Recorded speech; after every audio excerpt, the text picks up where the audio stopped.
I do think that gold is being brought back into the country and is quietly being reintroduced to the system to back the U.S. Treasury market to lower borrowing costs. They're going to let the dollar die. I think they're going to sacrifice the currency. They're going to destroy the currency to pay down the debt. Since November, we've become a net importer. Close to $100 billion worth of gold has come into this country, just into the COMEX that we know of. This is as unusual as 4 feet of snow in the Florida Keys in July.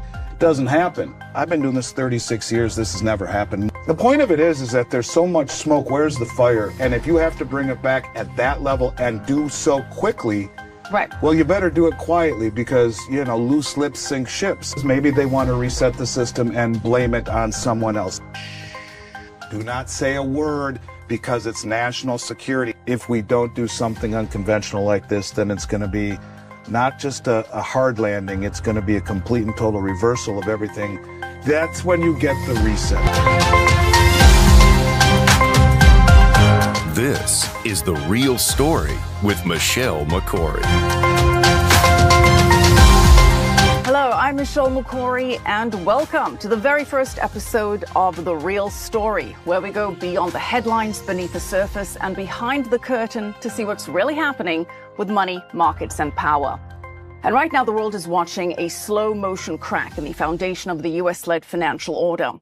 The national debt has exploded past $37 trillion. That's more than 120% of GDP, and rising fast. Interest payments alone are projected to surpass $1 trillion a year. So just paying the interest on the debt is more than the entire annual budget for defense. Now, when people like Elon Musk start raising red flags, questioning the sustainability of the system and the future of the dollar, trying to fix the problem and failing, ignoring the dollar's decline becomes impossible, even for the mainstream.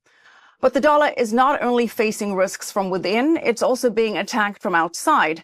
As President Trump put it recently, the BRICS nations are setting up to destroy the dollar. What they're trying to do is destroy the dollar so that another country can take over and be the standard. And we're not going to lose the standard. Now, the BRICS, Brazil, Russia, India, China, and South Africa just wrapped their latest summit in Brazil, with new member states at the table and a very clear message. They view tariffs as sanctions. They want to move away from US dollar dependence. They're increasing trade in local currencies and moving ahead with the effort to build a global settlement system that cuts the dollar out of the equation and challenges dollar dominance. And beneath it all, there's gold. Gold is being bought by central banks at record levels. It's being repatriated, flown around the world, strategically stockpiled, and some argue positioned to play a role in a new multipolar monetary system. Even Treasury Secretary Scott Bessent has stated that we're in the midst of a Bretton Woods realignment. Now, that is significant because Bretton Woods is what made the US dollar the world's reserve currency after World War II, backed by gold until the 1970s. So if the Treasury Secretary is signaling a potential shift in that system, it matters. And one of the first people to make the case that a reset is happening, that gold is being reintegrated into the global financial system, that the BRICS nations are laying the groundwork for a monetary architecture that could sideline the dollar and reshape the financial world order, was Andy Shechtman. Andy, you have been connecting the dots on this global monetary shift way before it was on anyone's radar. This is a huge macro theme. So it makes sense, of course, that we kick off the very first show with you. Good to have you. Good to be here, Michelle. Thank you for having me. Well, we have a lot to discuss. And as I said, you really have been ahead of the curve with pointing out the bifurcation of the global monetary system and gold being reintroduced. You're lucky. I don't know about that because you've been tracking this for years. You noticed how the de-dollarization trend was accelerating, particularly after the excessive weaponization of the dollar by the Biden administration, with kicking Russia off the SWIFT system being a major, major tipping point. You started to notice how central banks around the world were moving away from dollar-denominated assets and treasuries and buying gold at record levels.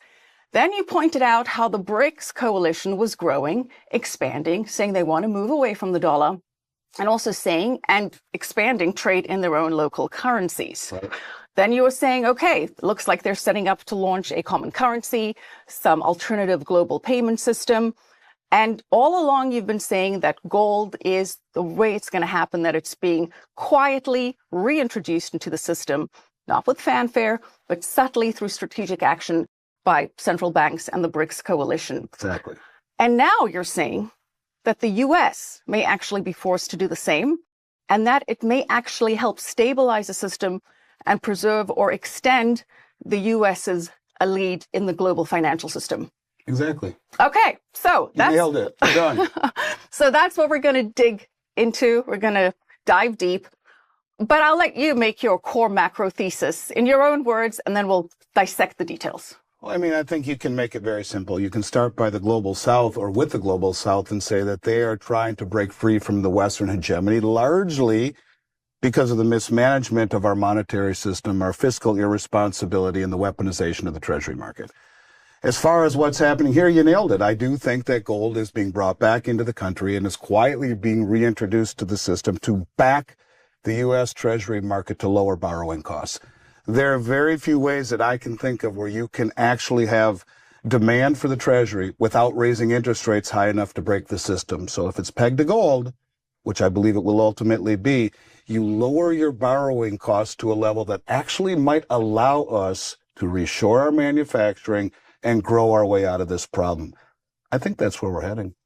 Okay, we have to differentiate between gold being introduced and backed by gold and pegged by gold, but we'll get into that. I think let's maybe pick things up where we left off last time, and that was after our last a formal interview, which was right before the BRICS meeting in October in Kazan, Russia.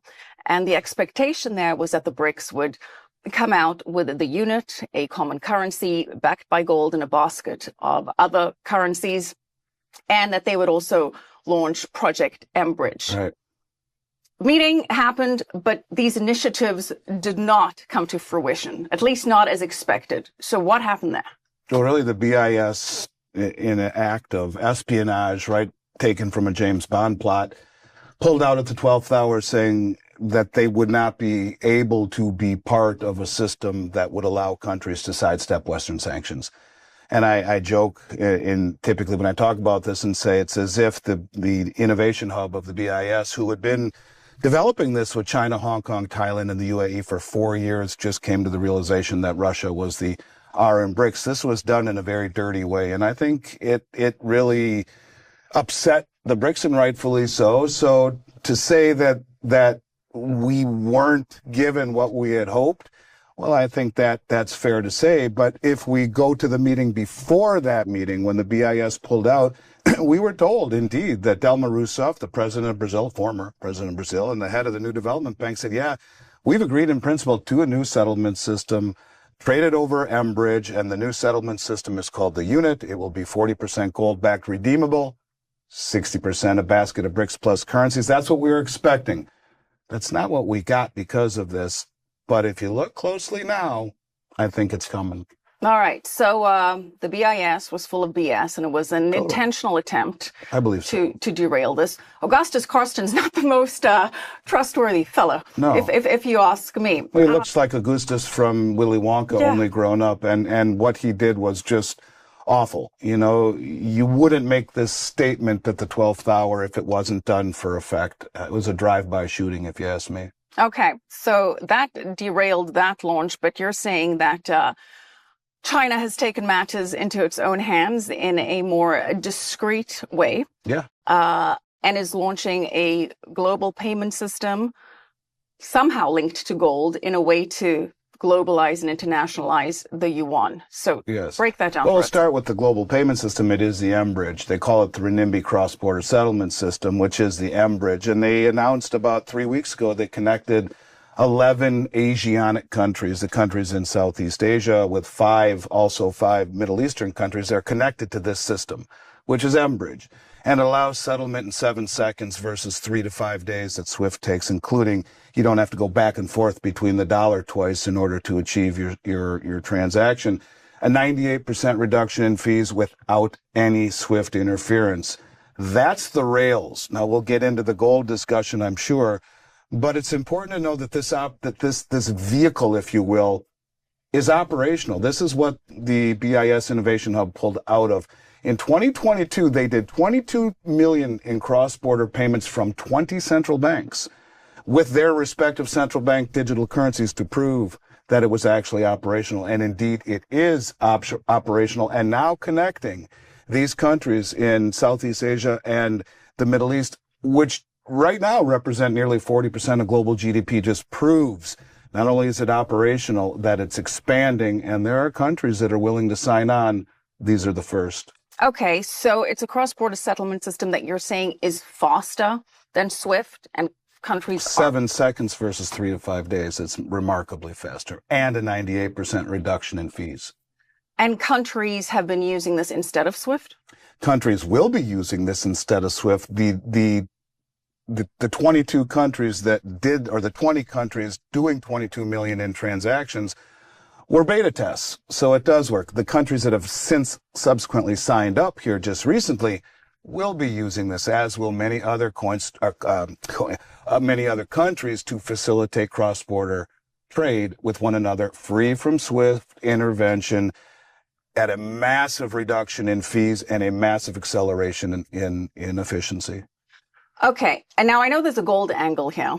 And I recall that distrust among the BRICS countries has always been a major theme. I remember when you flagged that the end of the petrodollar agreement was coming, you mentioned that would be very significant because other countries would be buying oil not using the dollar. Now, just as a recap for our viewers, the petrodollar agreement was made by the Nixon administration after Nixon took the U.S. off the gold standard. In 1974, the Nixon administration went to Saudis, King Faisal, and said, you promised to only sell oil in dollars. In exchange, we give you U.S. military protection and other perks. And then those dollars were then sent back into the U.S. buying treasuries. The Saudis did this, and then other OPEC countries also started to sell oil in dollars. And that helped cement the dollar's position on the world stage, especially after being taken off the gold standard. Now, I remember you flagged this agreement and it lapsing about a year ago when we spoke, and you said that this would be very significant because other countries would start selling oil for other currencies. But the issue, you said, was that these countries still don't really trust each other, and that gold would somehow be worked into the system to eliminate that problem. So walk us through that. Couple of points of clarification. First of all, the agreement that wasn't re-upped, the 50-year agreement that wasn't re-upped, said we're not going to not take dollars, but we'll take other currencies too. But the key to the petrodollar deal, which is really the key to my thinking in all of this, is not so much the dollar being sold for oil globally. Sure, that's huge. But more along the lines of reinvesting all reserves into U.S. treasuries, which fund our spending addiction. That's the key, really, to understanding a lot of this. So, yes, that is true. And that's where Zoltan Pozsar comes into all of this. And Zoltan Pozsar is someone I've followed for a long time, who used to work at the New York Fed, understands the plumbing of the financial system maybe better than anyone. I think he's at UBS right now, but he calls where we are right now Bretton Woods 3. Bretton Woods 1, when we took over for the pound sterling after World War II. Bretton Woods 2, loosely, to your point, when we became the petrodollar. And that kind of ended, right? That ended when the Saudis say, well, we're going to take other currencies too, no more exclusivity. Bretton Woods 3 right now, a system that's all about transparency, blockchain, Enbridge, instant settlement, instant veracity, instant auditing, and gold. The function of gold acts in this case not to replace the currency, but to replace what stands behind the currency. In this case, it would be the treasury market. It is trust. And when put on a distributed ledger with instant auditing, instant veracity, yes, you are getting as close to that trust situation that is needed as you'll ever find. Okay, so how does this work exactly? Because I know you're saying that China is globalizing the yuan, using Enbridge as a settlement system, but that gold is a layer securing this and adding that element of trust, which, as we said, has been missing from the other currencies and the other countries, and also expanding the Shanghai Gold Exchange. And I believe you're saying building vaults around the world. So yes. Break that whole system down for us. It is to internationalize the ability for traders in them, or clients, I guess you could call them clients, which would be central banks, other countries in the Middle East, in Africa, in Asia. Let's call it the Belt Road. The idea is to internationalize the yuan for trade amongst the Belt Road, which is all throughout this area, in particular Asia and Africa, eventually into South America, to facilitate trade over the Enbridge system, which is instant settlement, free from SWIFT intervention, and settle any and all imbalances in gold, which will be built amongst a series of multi-jurisdictional vaults. The first vault, built by the Shanghai Gold Exchange, operated by the Bank of China, will be in Hong Kong. Whenever there is deliveries out of China, it has to come out of Hong Kong. So it would be deliverable right now in China for any country that's doing business with China and accepting yuan in payment. They can deliver that directly to the Shanghai Metals Exchange in Hong Kong and take delivery off of the exchange if they want, or store it there if they want. The next one that is going to be built will be in Saudi Arabia, and then from there on it will be sprinkled throughout the Belt Road, eventually throughout Asia, Africa, and South America, as a way to disintermediate, if you will, or to break up from having one player hold all of the metal. It will be sprinkled amongst all of these jurisdictions to even establish more trust, so that it's not jurisdictional, that everybody has some gold amongst all of these jurisdictions, and it makes it much easier rather than, say, like the COMEX or the Bank of England holding everyone's gold. It will be spread around this entire new ecosystem to not only provide the legitimacy that gold does and the settlement and authenticity that the blockchain does, but to have it spread amongst various jurisdictions. So you don't get the moment like the Bank of England saying to Venezuela, yeah, it's your gold, but we're not giving it back to you. Sorry. We don't want to see that. And this is, I think, a way to really make it more foolproof in terms of its acceptance and of its legitimacy. So other countries that China does trade with will also be putting their gold in these vaults? Absolutely. Absolutely. And it won't be the country's vaults, the country's gold, rather. It won't be the People's Bank of China's gold or Saudi Arabia's gold per se. What it will be gold that will allow these countries to facilitate trade, right? It's not the gold that's owned by the People's Bank of China or the gold that would be owned by, in this case, the Central Bank of Saudi Arabia. It would be more along the lines of the gold that they want to facilitate trade through probably a series of their largest commercial banks.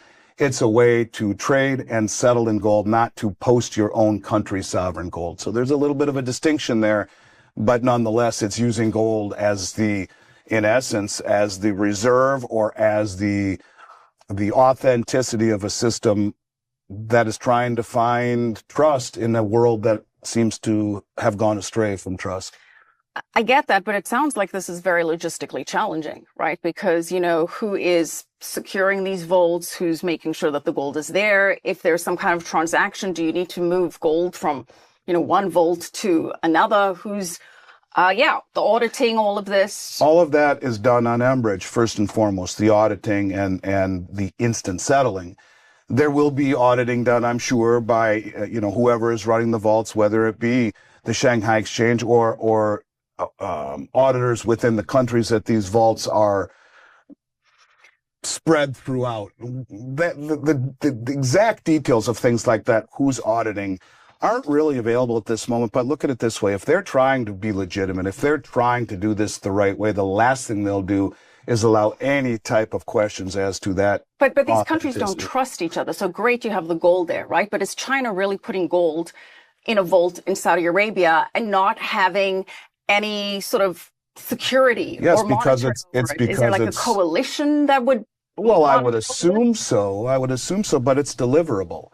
It's deliverable, and that's the most important thing. And when it's on the blockchain, it has to be. The whole purpose of the blockchain is to give veracity, to give immutability, and that's what Enbridge is: instant settlement, instant veracity.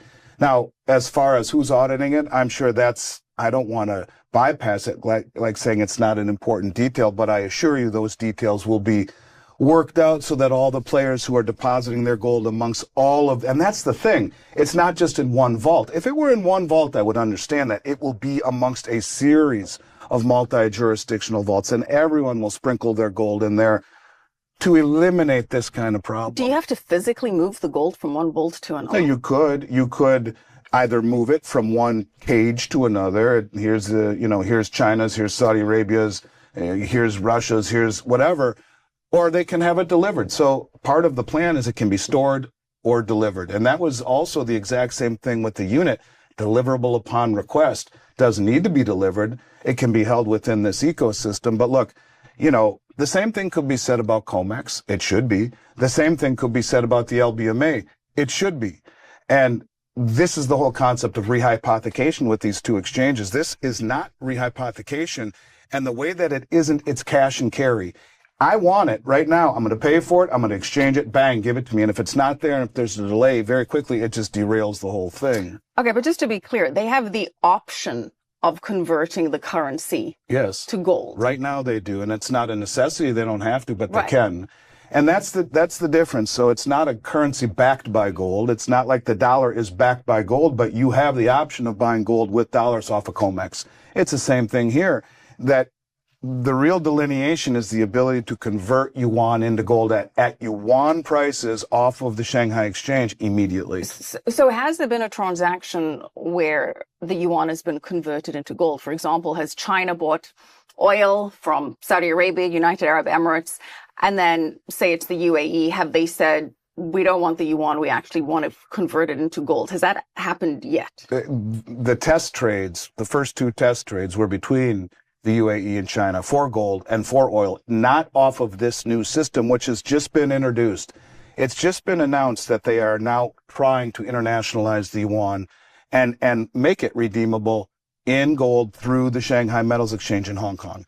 And so you can store it there or you can take delivery. It's just been announced. So whether or not it has happened, it will happen. And then they said phase 2 is to build the multi-jurisdictional vaults. The first one in Hong Kong. The second one that is about to be built is in Saudi Arabia. And then from there, all throughout the Belt Road. So is this China leading this initiative? Is China taking over the idea of the BRICS common currency? Or is this like a China club?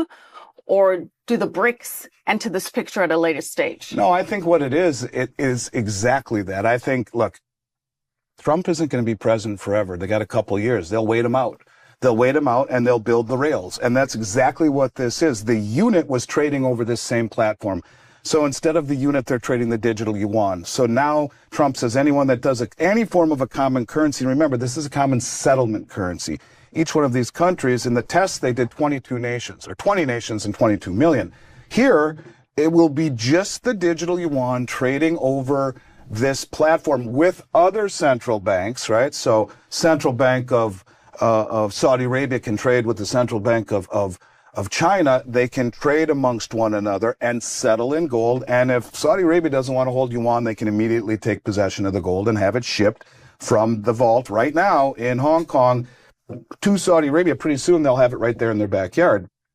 But the point of it is that it gives them the optionality to do that. It builds the rails. It allows them to wait out President Trump and to build the infrastructure so that when they replace the unit right in or just slide the unit right in, the entire infrastructure is mature, it works, and it has been beta tested by all of the players who are dealing with China in any form. And look, China is the manufacturing hub of the world. So I'm sure many of these countries do business with China. And this will be a way to make sure that it works well and at the same time stay out of the way of President Trump's anger.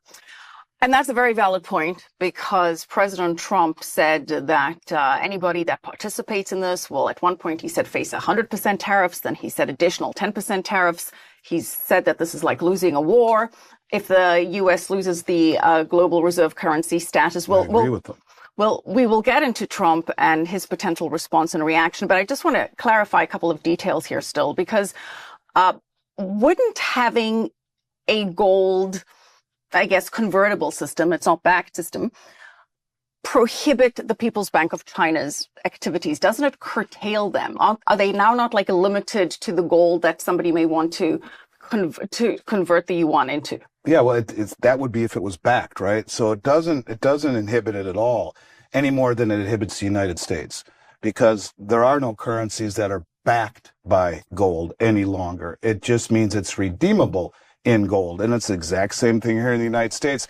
When you have a gold standard, you can only print as much money as is tethered to the gold standing behind the currency. This isn't what that's saying. This is saying that, hey, you can exchange your yuan for gold. And so they will continue, I'm sure, they're the largest producer of gold in the world. They will continue to add gold for trade purposes into this system. But it's not the People's Bank of China that's putting their gold in there. It's not the state's gold. And it's not gold tethered to the yuan. But just like the dollar, and the dollar is the currency in which gold is typically valued in, you can buy COMEX contracts and stand for delivery. It's the exact same thing here. Not a tethering, but an optionality in yuan, not having to convert to dollars first. So you can keep it in yuan and take it right from the Shanghai Exchange. And this is going to keep things private, if you will, masked. Because they're trading it over the Enbridge. SWIFT has no idea what's going on, nor would the U.S. for that matter. And instead of first converting to dollars, which would do so over SWIFT, which would then flag it, bang, bang, bang, they're able to buy it right from China using yuan over Enbridge and take delivery from the Shanghai Exchange. This is very much undercover. Well, we do know that China has been hoarding gold for years. The central bank has been purchasing gold. We don't know what the official, what is the official number? It's like 2,700 metric tons. And if you believe that, I have a bridge to sell you. Right. And we also know that China has been encouraging state banks to change their foreign reserves and buy gold. They've raised the quota of how much gold state banks are allowed to own. And they've had insurance companies add 1% of their reserves. What if it goes to 5%? And they have plans for, Chinese housewives to buy gold through state accumulated and state sponsored gold accumulation plans through the Shanghai Metals Exchange. And this is one of the reasons you see so much metal being taken off of the Shanghai Metals Exchange. The people in China are saving their wealth in gold and silver, and they're taking possession of it.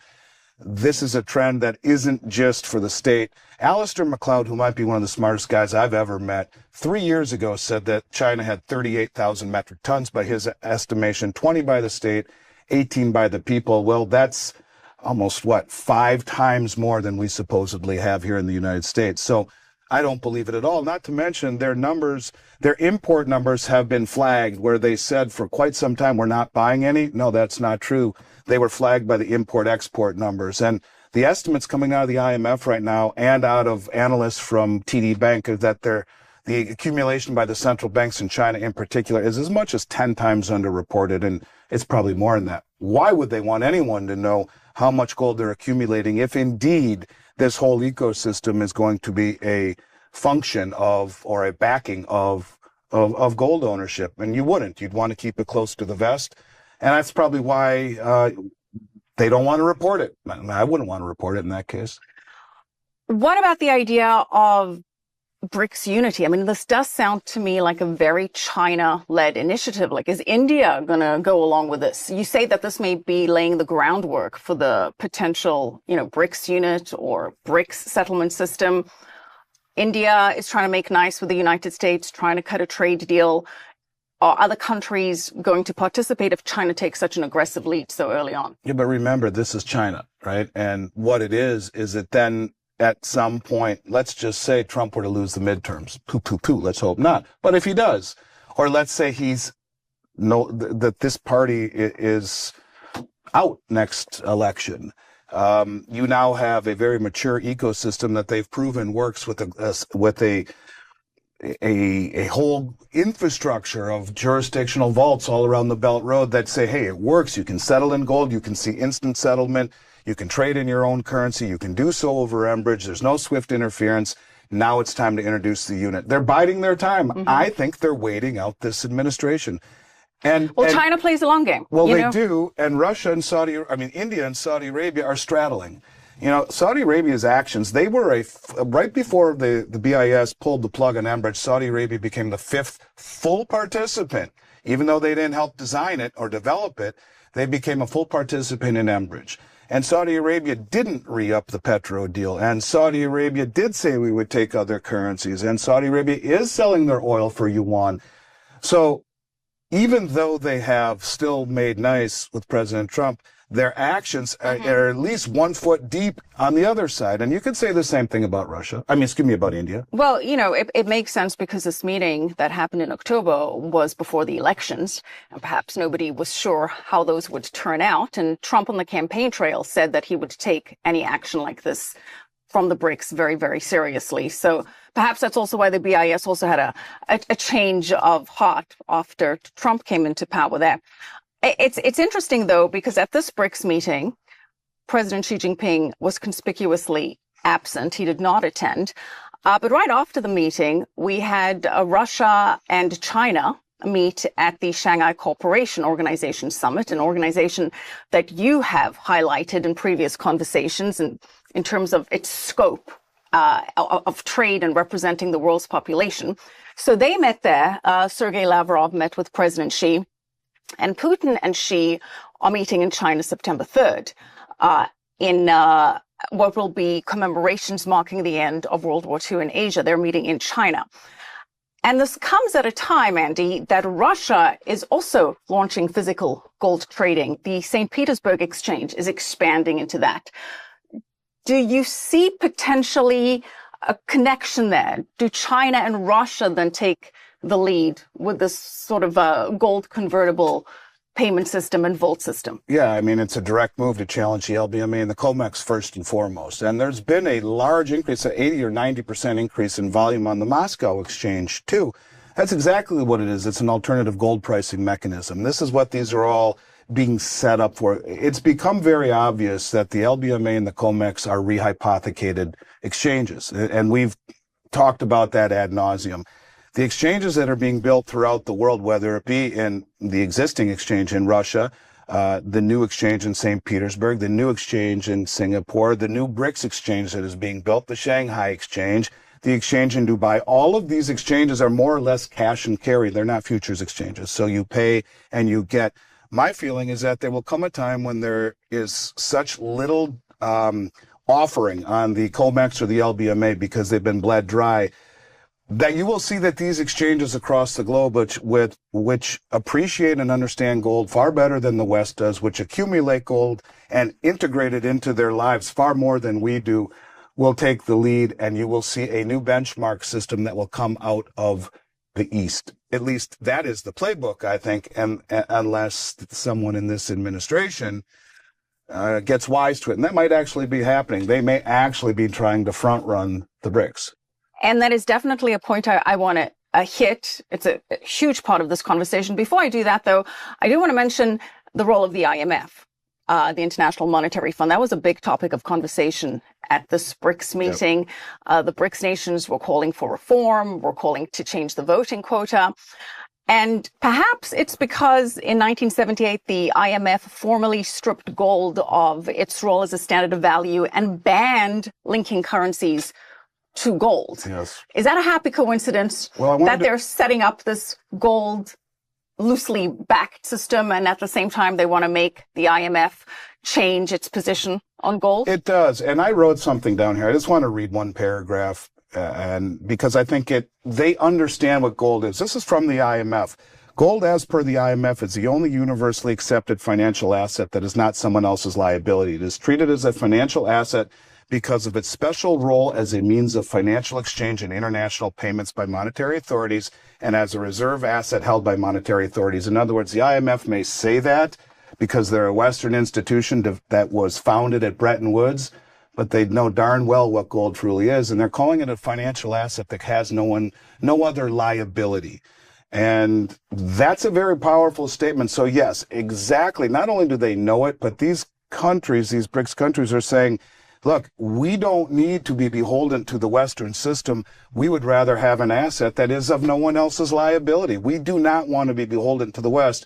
And if we are going to integrate and play nice with the BIS and the IMF and the World Bank and these institutions, these Western institutions, then it needs to be a level playing field. And so, yes, not only is that true, but I do believe the IMF knows exactly what gold is, and that's why they tried to delink it from fiat currency a long time ago. Well, right when the Nixon administration took the dollar off the gold standard, it was roundabout then. So does it matter, though, if the IMF changes its tune or not?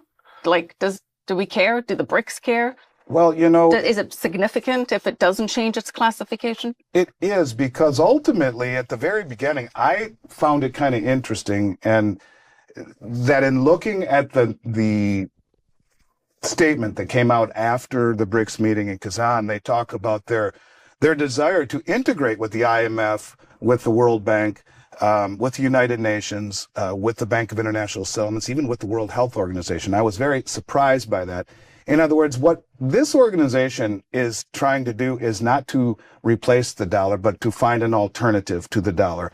And I think the dollar dies maybe slowly as it becomes less relevant in this ecosystem. Now, the way that Trump is pushing back is that it's an all or nothing type of thing. And that's not what they were trying to do. They were trying to play nice and integrate within the IMF. But well, it is a big deal. It is an all or nothing type of thing if you view it from President Trump's perspective. And that's a good point to now transition into what we can expect from the Trump administration on this, because this is President Trump. This isn't the Biden administration.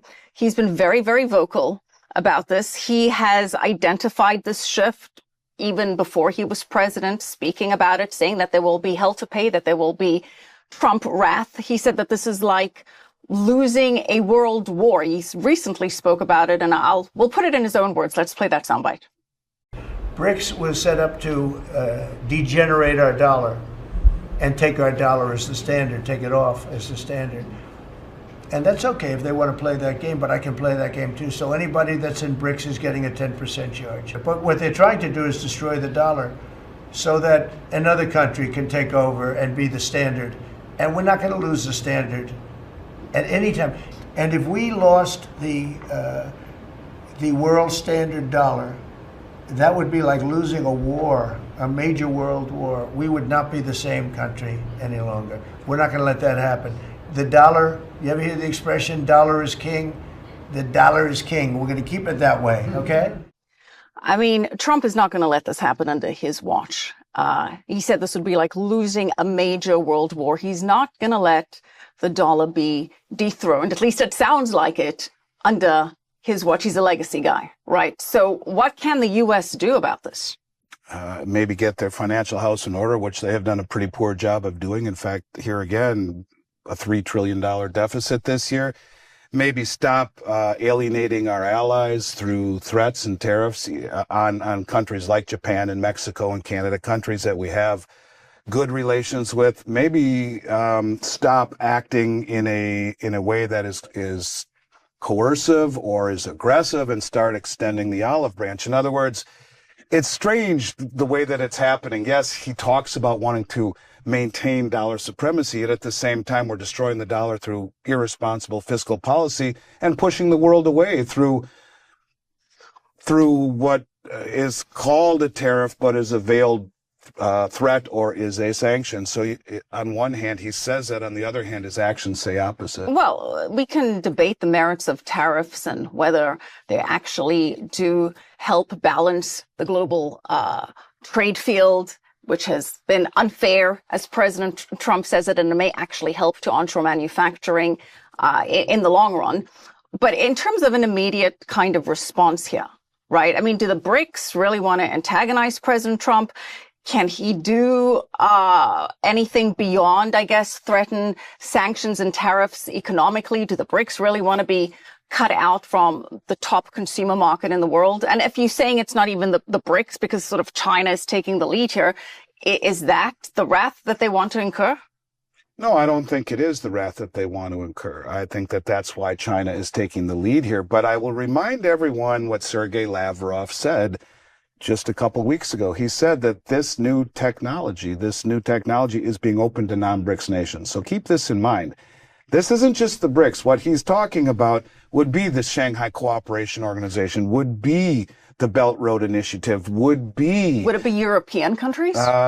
Maybe those in Eastern Europe, countries that have expressed, countries like, I don't know if you would call Turkey in Eastern Europe, but certainly countries like Hungary, certainly countries like perhaps even Poland, that would break free, or countries that, like Turkey, who are part of NATO allies? Yeah, well, Turkey is part of NATO and has expressed interest in joining BRICS.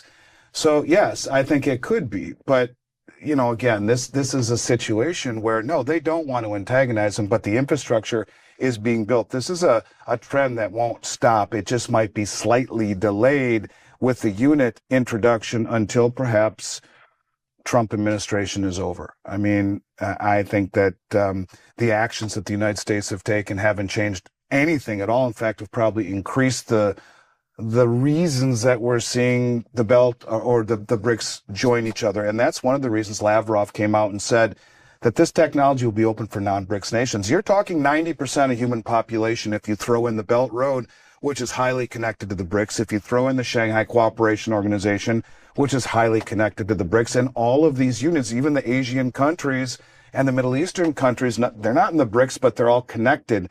And we'll trade with them. So by connecting all of these countries and saying it's open for non-BRICS nations, except it's not compatible with the dollar, the pound, or the euro, you're kicking the West out of this. That's an aggressive challenge. Yes, it is an aggressive challenge, but it's not the BRICS.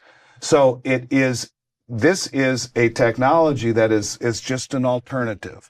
And it's not the BRICS alternative yet, but it, to me, is probably the most important development that we've seen coming out of the BRICS in 5 years. And that is that the pushback is that the BRICS aren't legitimate enough. And Trump even says it, they're nothing.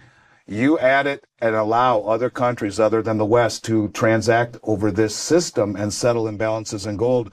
You're opening it up to 90% of humanity, the majority of the commodities, the majority of manufacturing, the majority of rare earths and rare earth refining, and the 3 or 4 largest nuclear arsenals in the world. This is nothing to underestimate. This is not just the BRICS. It's a way to quickly help industrialize and blow up this ecosystem without it being a BRICS ecosystem. And I think it's kind of hard to stop that when it's all of these countries. What are they going to do? Go to war with 90% of human population? No, I get that. And I get that it diffuses the focus from the BRICS and adds most of the world into the game. So Yes. It makes it very difficult to either isolate the whole But world. then the or unit slips in when they're ready, after Trump is gone, or whenever they decide to do it, into a mature But ecosystem. couldn't you take action at who's leading the directive, though? Well, if you think we're going to go to war with China, then we're all in big trouble. Well, military action is definitely not off the table when the stakes are this high. I mean, Trump has said that this would be like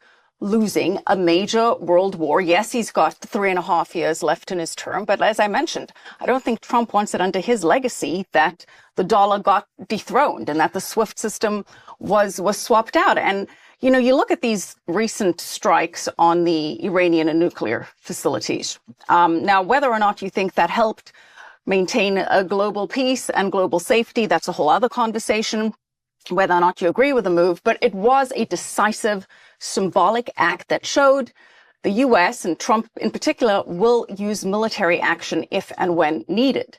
This is a big deal. I mean, can you really rule out some kind of military response? Well, I've said this when we spoke before, that when all else fails, they take you to war. Yeah, well, Iran and Iraq and Syria, this isn't China. And this isn't Russia in a real war. And this wasn't a real war against Iran, or it would have been a whole lot worse. This was surgical attacks on their nuclear facilities, period. And that's it. And it isn't a full out war. And if we think that going to war with China is a good solution, well, God help us all. And I think that cooler heads would prevail. I'm not saying that the U.S. will just take this laying down, but maybe they will. Maybe they will. Because maybe what they're trying to do is quietly incentivize this. They are quietly antagonizing not just our foes, but our allies, and with massive tariffs. And I want it to be known that the White House understands very, very well what being the world reserve currency is. They understand Griffin's dilemma. Vice President Vance has talked about this. He wrote about it on White House letterhead, saying being the world reserve currency at this stage of the game may not be all it's cut out to be. And without going into a big dissertation on what Griffin's dilemma is, in the nutshell, it means if you are the world reserve currency, everyone needs dollars to trade. You must export more dollars than you can provide the world through trade alone. Therefore, your dollar will always be in demand and be high. Other currencies sell their currencies to buy dollars, which weakens their currencies and strengthens ours. So our manufacturing naturally moves over to these parts of the world where the cost is much lower. They can make these things for us at a fraction of the price. Therefore, you eviscerate your manufacturing base and have a trade imbalance. This is what has kept goods cheap, asset prices high, and interest rates low. This is a byproduct of the world reserve status. They know this. So if they know this, why are they bitching and saying it's unfair and adding these tariffs in a way that is very, very aggressive? Could they really be trying, through mismanagement of the currency, even with Doge citing $2 trillion, they agree on only $80 billion. Congress can't get their act together. Even when it's all Republican, basically, they can't get their act together and ratify this large amount, and they come up with $80 billion, which is 38 hours of trade or spending by the government. You look at the things we're doing, the previous administration was too idiotic to be stupid. I mean, everything they did was right in your face. Everything I rallied against, the borders, the election, the wokeness, the mismanagement of everything, and the whitewashing of our culture. This time, it's not as in your face, but it's a little bit more subtle. Is it the wisest decision what we are doing? Are we trying to have our foes make a move away from the United States and dump dollars and I mean, I don't know. Why would we want to do that? Well, because maybe they want to reset the system and blame it on someone else. It's very, very complicated to figure this out, what their actions are, because their actions are not, I think, inspiring any form of unity. Their actions are not making these countries want to stop any aspirations of joining together and finding safety in numbers with the BRICS. Ultimately, it just doesn't make sense to me. It truly doesn't. And maybe they're trying to reset the system either that way or trying to preserve the system from within with their gold importation. We can go down both roads. But I'll just simply say that whatever they're doing with these tariffs, with the mismanagement of the currency, with the continual threats, makes no sense from a standpoint of trying to reintegrate back into the good graces of the world. Well, look, the mismanagement of the currency, one could argue, as Trump did, it's politics. You have to pander to the people. You have to win the next election, right? A point that Elon Musk did not take very well, but just carrying on the system as it's always been. Now, I get the Triffin's dilemma. And as you say, that in order to maintain global reserve currency status, you need to have a trade deficit. But if you have a trade deficit, then the fundamentals of your economy look Maybe weak. they don't want to be the world reserve currency anymore, is what I'm ultimately getting at. But that's the exorbitant privilege, and it doesn't sound like Trump wants to give it up. Well, that's the kind of guy he is, the art of the deal. He doesn't want people to think that, but his actions are saying otherwise. In other words, maybe we want to be more nationalistic. Maybe we want to bring manufacturing home and take care of our people from within. And this is a very complex plan or system, but I will just simply say his actions and the comments out of the White House tell me that being the world reserve currency isn't exactly what he wants any longer. And I think it's a bigger game than that. I truly do. Look, he does change his tune. We do know that about President Trump. But again, I can't help but go back to military action. It's not anything that I'm rooting for. But if you keep in mind that the way that the U.S. became the global reserve currency in Bretton Woods was after winning World War II. And after World War II, our currency was backed by gold. We had a surplus. We weren't completely indebted. And now we're at a point, if rates go up, we blow up the entire system. And if we inflate, we ultimately raise rates and blow up the system. But you have Trump now also changing his tune on NATO, for example, right? He's saying NATO is no longer obsolete. He's just made a big $10 billion arms deal with NATO. He's taking a different position on Russia. Russia, the R in BRICS. Is military action just something, and again, it's not something that I'm rooting for, but it seems to be, if you follow history, the way that these issues sort of get resolved. Well, now you'd be talking about weaponizing the dollar-based system to the nth degree and making many of these countries that are straddling, like India, like Saudi Arabia, choose sides. And I think you're talking a major escalation, and you're talking maybe a further drive away from the U.S. That's a gamble I don't think he wants to take. If this is true with NATO, I think it's a major turning point and a major escalation. And it's a gamble. You may find that these countries choose sides very quickly away from the United States and find safety in numbers with all of these countries. I wouldn't bet against it.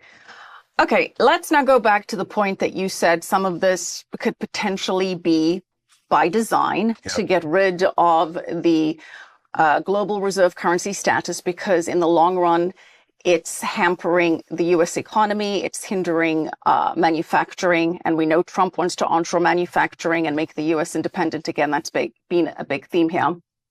And you've said that as the U.S. is looking at the BRICS, creating this gold-backed system, or a system that involves convertibility into gold, that they may be thinking, if we can't beat them, we have to join them. Yeah. You've been saying that perhaps the U.S. is taking a look at this and making moves to bolster its own gold positions. Yeah, I think in essence, and bring gold back into the U.S. system in one way or another. Yeah, the way they bring it back is not to back the currency. I think they're going to sacrifice the currency. They're going to destroy the currency to pay down the debt. Look, we have $28 trillion in debt that comes due in maturing treasuries in 3 years in 2028. We take in $5 trillion a year in tax revenue. He wants to lower tax revenue, yet his spending is increasing. You can't do both. If you lower taxes, you got to lower spending. You can't raise spending, lower taxes. But if we have 28 trillion, let's say he doesn't even lower taxes, 28 trillion due in 3 years with 15 trillion in tax revenue coming in, you're halfway there. Doesn't take into account all the spending we're doing over the next 3 years. We're in trouble. That's a big, for certain, that's a trouble. And they're going to inflate the currency. I believe they're going to destroy the currency. It is the only way that they can pay down this debt. There has never been a country that's crossed 130% debt to GDP that hasn't outright defaulted or hyperinflated. We're at 125% if you only count the 37 trillion, not the unfunded liabilities. So instead of pegging gold to the dollar, no, you peg gold to the Treasury market. And that is the key to all of this, as far as I'm concerned, because both roads lead, whether it be tightening and austerity and normalizing your balance sheet, interest rates spike. If you go the other direction and lower rates and inflate, ultimately the dollar begins to lose more and more and more value. The only way to compensate and find demand for treasuries is to jack rates up. The market will do so. The market will demand it. When interest rates spike in either example, stocks, bonds, real estate, the banks and the insurance companies implode. That's the reset moment you and I have talked about for 4 years now, or 3 years. The moment where rates go parabolic and it spikes. So why peg gold to the Treasury? Because it allows you, if you do that, to Judy Shelton's point, I'm sure we'll talk about her, if you peg gold to the Treasury and you make it a long enough duration, in her mind it's 50-year, you can make it a zero coupon Treasury and redeem it in gold, because gold represents the inflation hedge. Gold takes the place of much higher interest rates. Gold has doubled the performance of the 10-year Treasury over the last 25 years. Gold is up 40% last year and the 10-year Treasury up 4%. This year, on a 10-year Treasury, halfway through the year, you're up 2.5%, but the dollar's down 10%. So you're negative 7.5% real return, and gold's up 35%. So gold's up 35% and the dollar's down 10%. That's a 55% gain versus a 7% loss. My point is, you can have zero coupon bonds redeemable in gold at maturity, to Judy's point, and destroy the dollar at the same time to pay off and pay down your debt. And if they revalue gold, well, that's a whole nother game where you can actually start to work your debt down. And the ultimate goal of this, Michelle, in my opinion, see, you can inflate, you can default, or there's a third option, which is like a soft default on the dollar, not on the Treasury market. If you give people incentive to buy treasuries, it's always in the form of higher interest rates. You take that out of the equation and put gold there. You revalue the price of gold, let them pull the gold out at maturity. You now have very, very, very, very low borrowing costs to hopefully over time reshore your manufacturing and to grow your way out of this problem instead of defaulting or hyperinflating. Yes, it's unconventional, but you know what? Being the world reserve currency indeed was a exorbitant privilege that we squandered. And now, this far down the road, we have very few options that don't lead to massively higher interest rates, which blow up the entire system. This Might just work. Okay, that is a lot to dissect and unpack there. But before we get into whether a gold-backed, gold-redeemable treasury can actually save the system, maybe kill the dollar, but save the system, before we get to that, I think it's important to say that you touched on revaluing the gold, and that you've mentioned before that you think that the U.S. is secretly bolstering its own gold reserves. I do. Make your case for that. Since November, we've become a net importer. Close to $100 billion worth of gold has come into this country, just into the COMEX that we know of. Every single month, month over month, we're seeing record deliveries. This is as unusual as 4 feet of snow in the Florida Keys in July. It doesn't happen. It's an anomaly. From a historical context, I've been doing this 36 years. This has never happened. More than a quarter here and a quarter there. You're talking maximum deliveries into the COMEX month over month over month. The May contract was the biggest ever in the history of the exchange. And who's buying it? Well, that's the question. I mean, I hear your point that the U.S. has become a net importer of gold, but do we know that it's the U.S. government that's buying Nor it? would we if it indeed was the U.S. government under the guise of national security. Why aren't we hearing hedge funds say, yeah, we bought it? Why isn't Warren Buffett saying, yeah, I bought it. It's part of my new Berkshire Hathaway holdings. Why don't we hear any of that? Because this is a very big deal. It's no different than the People's Liberation Army buying it on behalf of China. This is a very, very, very national security type of deal. And I think someone got into Trump's ear and said this to him. And the minute he won the election, they called everyone and said, start bringing it home now. And we'll call it tariff threats. And that's what we're going to use to get it sent over here. But if people knew we were going to really on short because it's going to be part of a new monetary system, everyone would run to get it and it wouldn't be sent back. But under the guise of tariff threats to temporarily bring it here, great, that will happen.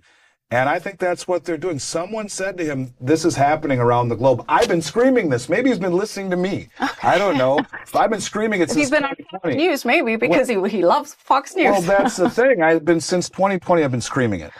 And maybe someone said, if you don't do this, we're dead in the water on a future basis. So start bringing it back. I mean, okay, I get the idea of secrecy because the minute you start to emphasize that, you undermine confidence in the dollar. But legally, right, what is the mechanism that the U.S. can add to its reserves? Because the U.S. hasn't... Does legally even matter anymore, Michelle, in this country? Well, seriously, does legally matter on anything anymore? How many things have broken the rule of law? How many things on the Constitution are just disrespected? The very fact that we have money that isn't species, gold and silver, is treason. They tell us what we need to know. And if this indeed was look, Scott Bessent has the right through the Exchange Stabilization Fund to buy gold. And if it's national security, he can keep his mouth shut. And if it's done through a proxy bank like JM or Citibank, they'll keep their mouth shut. Eventually, it shows up on the balance sheet. Eventually.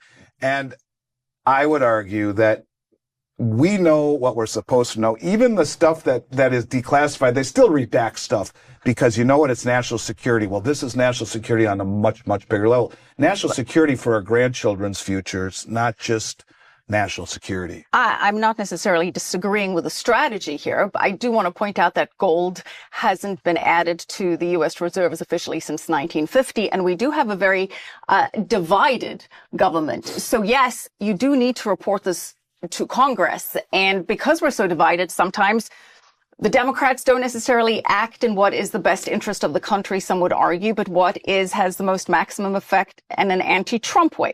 So if you did this, you're saying it would need to be, behind the scenes. But at some point, I believe through the Gold Reserve Act, the Exchange Stabilization Fund can buy gold. The president can authorize the Treasury Secretary, Scott Bessent, to do this, who you've mentioned before is a big gold bug, and we'll explain why shortly. But doesn't it need to get to Congress at some point? Sure it does, eventually. But after the threat of national security subsides. And if your goal is to reshore the gold that has been leased out and sent out, and we've been net exporters forever. We've been exporting the gold, maybe leasing it and making a return on it through the banking system.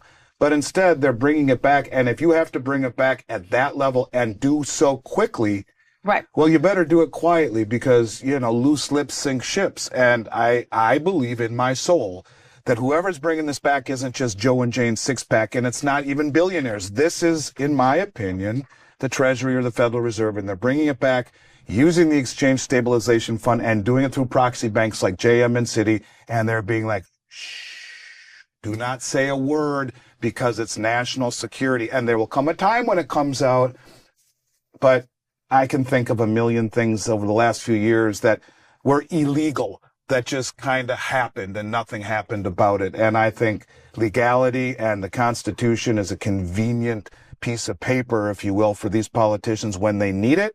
And if not, if it's too important for us plebes to know what's going on, well, that's how it goes. And we're sorry, but it was for all your own good. All right. So an illegal shadow program that is secretly buying gold. Why not buy more of it then? Well, I think they probably are. Again, through proxy banks. You can print as much dollars as you like. Yeah, they probably are. Why not? Wouldn't we see that reflected in the price of gold? It's not well, maybe not. Not if it's bought on other exchanges. See, the way that the West has been doing it forever is by suppressing the paper price. But China caught on. And what I think China is doing is joining in on suppressing gold and silver on the COMEX, which suppresses the price. And then they go all around the world and they buy it up from places that do not reflect an increase in the price. They buy it from the miners directly. They buy it from other exchanges that don't have an effect on the price. The price is set in the West. And if they drive the paper price down with futures contracts, which we see all the time, they can then go buy the real thing at subsidized prices immediately around the globe, and it doesn't change the price. So I would argue the West is doing the exact same thing. Let me just say one thing. You know, I take pride in knowing that I've been right on a lot of stuff. But a lot of stuff I said, I had to connect the dots, and there are missing dots. Mm-hmm. And either I'm stupid or I'm courageous enough to say it publicly. And some things I've been wrong on, some things I've been right on. You can look at Occam's razor, connect as many dots as possible. And what does Occam say about it? Occam says that this is not just some normal tariff play. This is far deeper than that. And you look at the comments being made by Trump, he who has the gold makes the rules. You look at our Treasury Secretary who says we're going to remonetize the balance sheet and is a self-proclaimed gold bug. You look at Judy Shelton, who talks about gold-backed 50-year treasuries next year, where she says July 4th, 2026. It's coming, she said. She told me that. It's coming. He told me it. It's a big deal to him. The point of it is that there's so much smoke. Where's the fire? Occam's razor would say, yeah. And I'm courageous enough to say, this is what I believe. I guess we'll see if I'm right. Only time will tell. But I would bet my bottom dollar that it's closer to this than what we've been led to believe by the talking heads of arbitrage between London and the U.S. and tariff threats by Trump. It's way deeper than that. Well, Occam razor says the simplest explanation is often the right one. You mentioned people keeping their mouths shut. Scott Bessent hasn't kept his mouth shut. You're right. We have a soundbite of him making a comment that he thinks that there will be a Bretton Woods realignment. That's one of many comments that he's made. We can play that right now. Let's do it. I also felt very strongly that we're in the midst of a great realignment and of a Bretton Woods realignments coming in terms of global policy, global trade. There's a lot of what I taught at Yale. I've been studying my whole life. I'd like to be part of it, either on the inside or the out. But, very curious comments from the U.S. Secretary of the Treasury. You mentioned he said something about monetizing the balance sheet. The exact quote, we're going to monetize the asset side of the U.S. balance sheet for the American people. There'll be a combination of liquid assets that we have in this country as we work to bring them out for the American people. February of this year. What are the assets that could be monetized? See, he backtracked from that. No, I wasn't talking about gold. I think someone said, Scott, what the hell are you doing, dude? Shut up. It's February. We're still trying to bring all this back. May was the largest delivery in the history of the COMEX. Scott, shut up. You're too early. Because he means it. I think he slipped up. Because if you look at the asset side of the U.S. balance sheet, it's $5 trillion. The largest asset, student debt, about 45%. Not monetizing that. The second largest asset is military. You're not going to monetize tanks and aircraft carriers. The third largest asset of the U.S. government, remember, it's only $5 trillion, just over, is land. You could monetize land by putting national parks and hotels and, putting amusement parks inside of a national park or a hotel or whatever you want to do with land. I guess it's possible to monetize it, but that's not it. I think he was talking about the gold and to remonetize it, because gold is held on our balance sheet in an account called the gold revaluation account. And you can't even make that up. And it has been revalued 3 times in this country, in 33, in 72, and in 73. It was revalued. And so to monetize the asset side of the balance sheet, what does that really mean? Well, that means to create value out of these assets. What asset on the balance sheet could we monetize? In my mind, it's the gold. And I think they revalue gold and monetize it and tie it to the system to lower borrowing costs and keep the system alive at the expense of the U.S. dollar. In a nutshell, that's my thesis. All right, let's unpack the revaluing the gold part. But I just want to take this opportunity to bring up another interesting quote by Scott Bessent. Speaking to Tucker Carlson in April of this year, he said, when I had my fund, people might have called me a gold bug. Gold historically has been a store of value. Gold can't have a fiscal problem. Gold cannot have a gigantic budget deficit. Gold cannot have a war. So that's, very curious words from the man who is running the U.S. Treasury.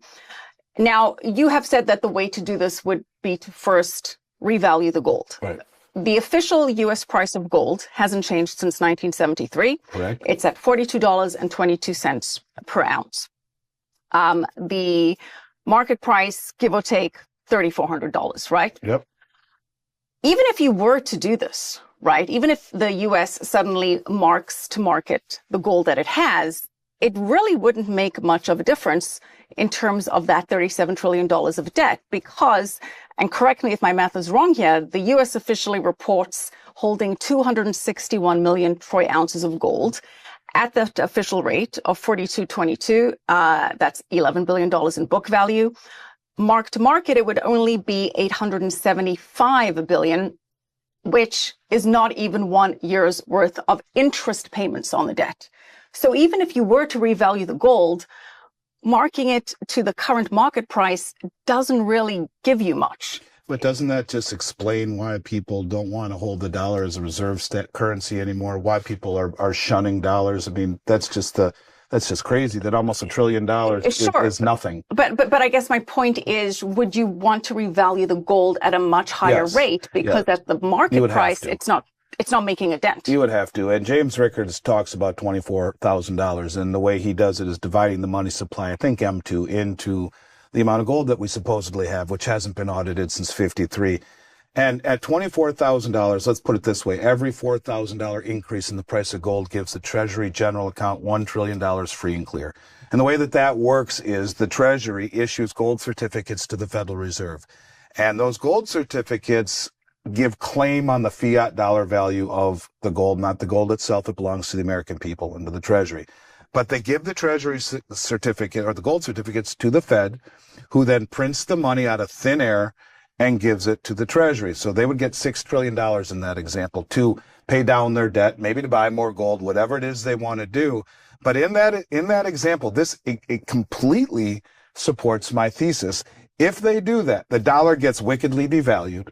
It becomes very inflationary, hurts the average Joe and Jane for a while, no question about it. And that does so by inflation and the higher costs of living. But what it does is it allows, at that level, it allows us now, for sure, you could peg it to 50-year treasuries. And the ability to stand for delivery on gold at maturity eliminates the need to have uber high interest rates based upon that devaluation and based upon that inflation and based upon our debt burden, which we're trying so hard to work out. And if you have those, in essence, Judy talks about a zero coupon bond where gold is the interest rate, gold is the inflation hedge. And if you have those kind of super low borrowing costs, you might actually be able to onshore and reshore your manufacturing a little bit easier to eventually, for our children and our grandchildren. You're going to see, if I'm right, the president would come on TV and say, we need to do this for our children and our grandchildren. And this is something that needs to be done. And by doing it with these borrowing costs at next to nothing, at a much higher gold price, which devalues the dollar, makes it easier to pay down the debt, you could actually try and grow your way in the future out of this problem. It is probably the most bullish thing that I think could be done for the United States ultimately. Well, okay, so again, a lot to dissect there, but let's start off with what price point would make sense if you're revaluing the gold? At what number? Well, if you just backed it by M1, which is the way it used to be backed, see, I don't think it's going to back the currency. But if it did, you'd see gold at just under $10,000, like $9,800, $9,900 is what it would be if you took M1 and divided it into gold. Well, that would give the Treasury $2.5 trillion. If you put it at 24,000, which is the way Rickards said he thought it would be, that's a great price. And who does it benefit other than the United States? Well, just about every central bank on the planet. Yeah, that's assuming we have the gold. That's assuming we have the gold in the first place, because those Fort Knox audits didn't happen, even though they were promised. Elon wanted to live stream walking through Fort Knox. So let's assume we have the gold. That's because Epstein Island is actually inside of the Fort Knox vaults, and they don't want to bring that up. No, the point of it is, why haven't they audited it? You know, and people say, well, who trusts China? Well, who the hell should trust us? If the gold is supposedly there providing credibility to the United States, well, why won't they audit it? And even after a light is shown upon it. Maybe they don't want to audit it because there's more of it, to your earlier point. Well, maybe because there's actually more of it because they've been secretly buying it. Or maybe they're secretly buying it to refill it. Who knows what the motivation is? But you're right. Maybe they are indeed buying more of it because they need more. Just like China says they only have 25 or 6 or 700 metric tons, and Alistair says they have 38,000 metric tons. 3 years ago, he said that. So any nation that ultimately believed that gold would be reintegrated into the system would be as silly as a mud wall to tell the world how much they have and Sure. and what their intentions are, or aspirations are on accumulating it. You know, but before we get into Judy Shelton and the gold bond, you mentioned conspiracy theories. There's a really good one with regards to how this gold purchasing could actually be snuck into the balance sheet. And it has to do with the fact that, as we mentioned, the 4222 book value loophole of gold. As we said, gold is currently on the books at $42. And if you do use the ESF, you could use that book value and then report it to Congress sometime down the line, but that's not going to sort of cause any major red flags because it's such a lower amount if you're using the book value of $42. You know, there's a fine line between conspiracy and reality. I've learned that a lot over the last several years.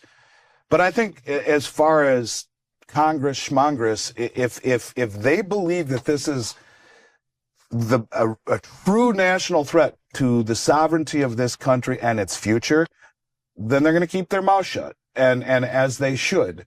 You know, I mean, there are people who believe that we never landed on the moon and we haven't heard yet. So the point of it is that if there are things that mean so much to this country, I mean, there are, you know, there's...